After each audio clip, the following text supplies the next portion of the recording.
नमस्कार, news state पर आप सभी का बहुत स्वागत है। शाम के 5 बजने वाले हैं, वक्त हो गया सांझ समाचार का। बुलेटिन की शुरुआत इस वक्त रायपुर से आ रही बड़ी खबर के साथ कर रहे हैं, जहां पर गैंगस्टर अमन साहू की झारखंड वापसी होगी। बता दें कि एनआईए कोर्ट ने इसका आदेश दे दिया है। अमन साहू के वकील अमित बैनर्जी ने इसको लेकर के जानकारी भी दी है। बता दें कि 2 महीने पहले ही रिमांड पर रायपुर लाई गई थी पुलिस। 2 महीने से रायपुर जेल में ही बंद था अमन साहू, लेकिन अब झारखंड में अमन साहू के खिलाफ भी कई मामले दर्ज हैं, इसलिए उसको झारखंड ट्रांसफर किया जाएगा।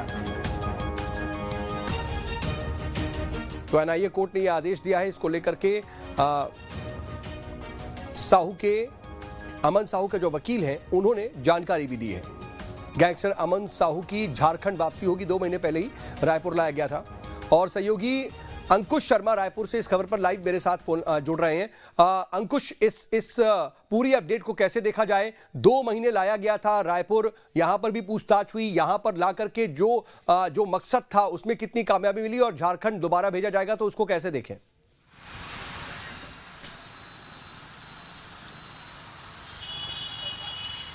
देखिए, काफ़ी नामी ग्रामी गैंगस्टर है अमन साहू, और अमन साहू की मुश्किलें पहले से ही बढ़ी हुई हैं। और अमन साहू ऑलरेडी रायपुर के सेंट्रल जेल में बंद है, और उसके बाद भी उसके ऊपर जो आरोप थे वो आरोप सिद्ध हुए हैं, और यही कारण है कि उसको जेल हुई थी।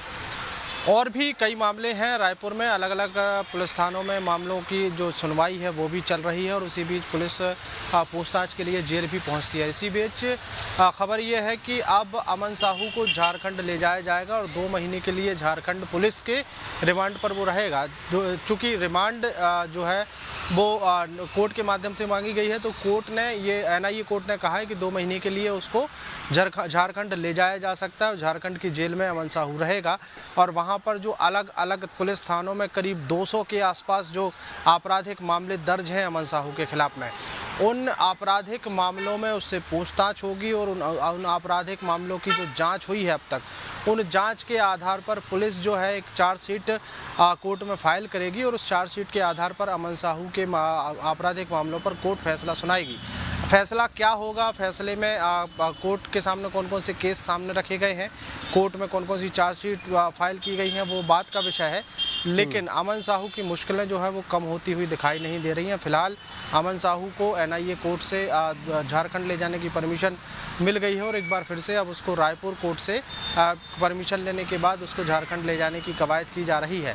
फिलहाल 2 महीने पहले रायपुर के एक कारोबारी के परिसर में एक व्यापारिक संस्थान में गोलीबारी करने का आरोप था। इसके अलावा तेलीबांधा थाने में कई आपराधिक मामले दर्ज थे। उन तमाम मामलों में रायपुर के सेंट्रल जेल अमन साहू को पहुंचाया गया था, और फिलहाल रायपुर सेंट्रल जेल में अमन साहू, और अमन साहू को अब रायपुर से झारखंड ले जाने की कवायद की जाएगी। ठीक है, लेकिन अंकुश, जो ये कवायद है अब झारखंड ले जाया जाएगा, तो उसकी भी कोई अवधि फिक्स है? जैसे आपने जानकारी दी कि आज 2 महीने के लिए झारखंड रहेगा, और उसके बाद 2 महीने बाद वापस उसे रायपुर लाया जाएगा।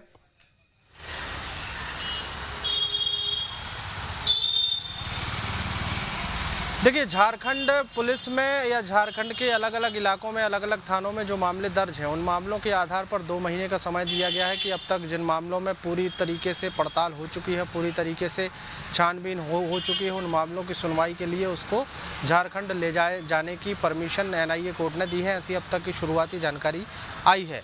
2 महीने बाद जो है उसके बाद रायपुर पुलिस, या हो सकता है कि एनआईए कोर्ट में एक बार फिर से उसको 2 महीने बाद पेश करेंगे। एनआईए की कोर्ट में जब पेशी होगी तो उस दौरान कोर्ट तय करेगी कि झारखंड के जितने भी मामले हैं, जितने भी आपराधिक मामलों के साथ साथ उसको उन मामलों के आधार पर जो सज़ा सुनाई गई है, उस सज़ा में उसको झारखंड जेल में ही रहना है, झारखंड के किसी जेल में रखना है, या फिर रायपुर के ही सेंट्रल जेल में रखना है रायपुर के मामलों में।